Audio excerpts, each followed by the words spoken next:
ಭವಿಷ್ಯಕ್ಕಾಗಿ ಕಾಲೇಜಿಗೆ ಕರೆದುಕೊಂಡು ಹೊರಟಿದ್ದ ಅಣ್ಣನ ಪ್ರಯಾಣ ದುರಂತದಲ್ಲಿ ಅಂತ್ಯವಾಗಿದೆ. ಹೌದು, ದೊಡ್ಡಬಳ್ಳಾಪುರ ತಾಲೂಕಿನ ಸೊಣ್ಣಮಾರನಹಳ್ಳಿ ಗ್ರಾಮದ 32 ವರ್ಷದ ಶಶಿಕುಮಾರ್ ತಂಗಿ ಚಂದನ ಅವರನ್ನ ಪರೀಕ್ಷೆಗಾಗಿ ಚಿಕ್ಕಬಳ್ಳಾಪುರದ ಖಾಸಗಿ ಕಾಲೇಜಿಗೆ ಬೈಕ್ನಲ್ಲಿ ಕರೆದುಕೊಂಡು ಬರುತ್ತಿದ್ರಂತೆ.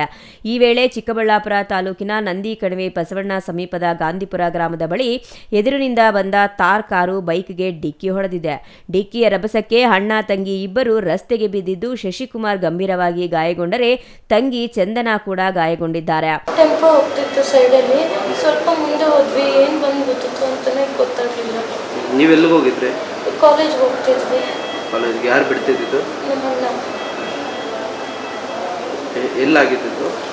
ನಂದಿ ದೇವಸ್ಥಾನಕ್ಕಿಂತ ಹಿಂದೆ. ಎಷ್ಟೊತ್ತು? ಈಗ ಜಸ್ಟ್ ಆಫ್ ನಿಮ್ಮ ಹೆಸರು? ಇನ್ನು ಅಪಘಾತದ ಬಳಿಕ ಕಾರು ಚಾಲಕನೇ ಗಾಯಾಳುಗಳನ್ನು ಆಸ್ಪತ್ರೆಗೆ ದಾಖಲಿಸಿದ್ದಾನೆ. ಆದರೆ ಶಶಿಕುಮಾರ್ ಚಿಕಿತ್ಸೆ ಫಲಕಾರಿಯಾಗದೆ ಮೃತಪಟ್ಟಿರುವುದು ತಿಳಿಯುತ್ತಿದ್ದಂತೆ ಕಾರನ್ನ ಚಿಕ್ಕಬಳ್ಳಾಪುರ ಗ್ರಾಮಾಂತರ ಪೊಲೀಸ್ ಠಾಣೆ ಬಳಿ ತಂದು ನಿಲ್ಲಿಸಿ ಅದರ ನಂಬರ್ ಪ್ಲೇಟ್ ಕಿತ್ತು ಪರಾರಿಯಾಗಿದ್ದಾನೆ ಎನ್ನಲಾಗಿದೆ. ಈ ನಡೆ ಸಾರ್ವಜನಿಕರ ಆಕ್ರೋಶಕ್ಕೆ ಕಾರಣವಾಗಿದ್ದು ಆರೋಪಿಯನ್ನ ಶೀಘ್ರ ಬಂಧಿಸುವಂತೆ ಸ್ಥಳೀಯರು ಆಗ್ರಹಿಸಿದ್ದಾರೆ. ಅಪಘಾತದಲ್ಲಿ ಗಾಯಗೊಂಡಿರುವ ಚಂದನ ಆಸ್ಪತ್ರೆಯಲ್ಲಿ ಚಿಕಿತ್ಸೆ ಪಡೆಯುತ್ತಿದ್ದಾರೆ. ಮಗನ ಸಾವಿನ ಸುದ್ದಿ ತಿಳಿಯುತ್ತಿದ್ದಂತೆ ಪೋಷಕರ ಆಕ್ರಂದನ ಮುಗಿಲು ಮುಟ್ಟಿದೆ. ಘಟನೆ ಸಂಬಂಧ ನಂದಿಗಿರಿಧಾಮ ಪೊಲೀಸ್ ಠಾಣೆಯಲ್ಲಿ ಪ್ರಕರಣ ದಾಖಲಾಗಿದ್ದು ಅಪಘಾತಕ್ಕೆ ನಿಖರ ಕಾರಣವೇನು ಹಾಗೂ ಪರಾರಿಯಾಗಿರುವ ತಾರ್ ಕಾರಿನ ಚಾಲಕನ ಪತ್ತೆಗೆ ಪೊಲೀಸರು ತನಿಖೆ ಮುಂದುವರೆಸಿದ್ದಾರೆ. ಏನಾಗಿಲ್ಲ ಪಾಪ, ಕಾಲೇಜ್ ಹತ್ರ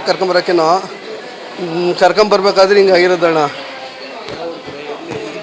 ಚಿಪ್ಲಾಪುರ ಕರ್ಕೊಂಬರ್ಬೇಕಾದ್ರೆ ಹಿಂಗಾಗಿರೋದು. ಇಲ್ಲಿ ಕಣಿವೆ ಬಸವಣ್ಣ ಟೌನಲ್ಲಿ ಕಾರ್ ಗುದ್ದಿರೋದು. ನಮಗೂ ಅಲ್ಲಿ ಏನಾಗಿದೆ ಅಂತಲೂ ನನಗೂ ಗೊತ್ತಿಲ್ಲ.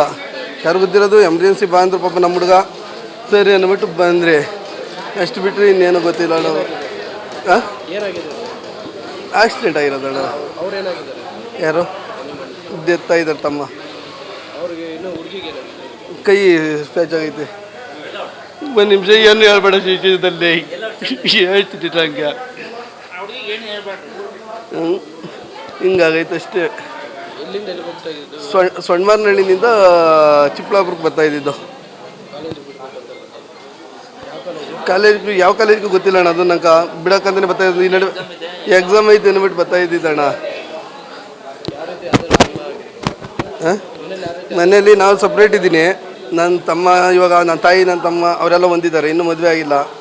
ಸರಿ ಆಯ್ತು ಬಿಡ್ರಪ್ಪ ಅಂತ ಹೇಳ್ಬಿಟ್ಟು ಅವ್ರ ಪಾಡ್ಗೆ ಅವ್ರನ್ನ ಬಿಟ್ಟು ನಮ್ಮ ಪಾಡ್ಗೆ ನಾನಿದ್ದೆ ಅಷ್ಟೇ. ಬೆಳಗ್ಗೆಲ್ಲ ಮಾತಾಡಿಸಿ ಮುಗೋದ. ಸರಿ ಅಂದ್ಬಿಟ್ಟು ಅವ್ನಿತ್ತು ಬರ್ಬೇಕಾದ್ರೆ ನಾವು ಕುರಿಗಳು ಹಡ್ಕೊಂಡು ಹತ್ತೋದ್ನಿ ಮನೆಯಿಂದ. ತಂಗಿಯನ್ನ ಸುರಕ್ಷಿತವಾಗಿ ಕಾಲೇಜಿಗೆ ತಲುಪಿಸಬೇಕೆಂಬ ಉದ್ದೇಶದಿಂದ ಮನೆಯಿಂದ ಹೊರಟ ಅಣ್ಣ ತಂಗಿಯ ಕಣ್ಣೆದುರೇ ರಸ್ತೆ ಅಪಘಾತದಲ್ಲಿ ಪ್ರಾಣ ಕಳೆದುಕೊಂಡಿರುವುದು ಕುಟುಂಬವನ್ನ ಶೋಕ ಸಾಗರಕ್ಕೆ ತಳ್ಳಿದೆ.